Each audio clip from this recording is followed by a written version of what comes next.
Here is how you can resize the keyboard on the iPhone. So if you're new here, subscribe and we can get started. So whenever you are in a situation where you have the keyboard available at the bottom, what you can do, as long as you're using the official Apple keyboard, is to hold it down on the globe in the bottom left corner. So when you click it, it just switches between the different keyboards, right? Which is fine, whatever. But if you hold it down on it, you can see we can switch between the keyboards as well. But also we have these three modes of the keyboard which are going to resize it. So if I choose it like this, it gets resized, meaning that the keyboard is smaller.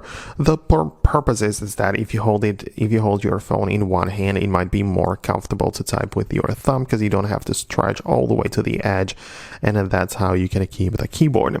You can as well make it resized back to the normal default state, or if you hold down on the globe, you can make it show up to the left side only, right? So that's like the built-in way of resizing the keyboard. So that's pretty useful, right? And outside of that, you can as well make some changes to the whole phone, which are also going to reflect to the keyboard.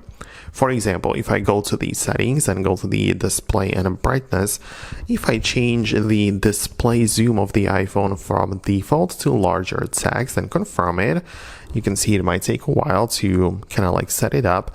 But then once it sets up, you'll notice that the keyboard is much larger, right? So it's not that I changed the keyboard only. All other things appear to be larger as well. Like if I go to the apps, everything is bigger, including the text, but also the keyboard.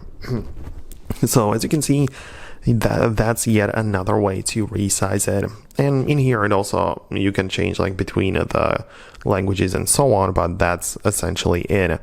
So I hope that I was able to explain it, and let me know your thoughts and opinions below. I'm going to wrap it up and I'll talk to you later.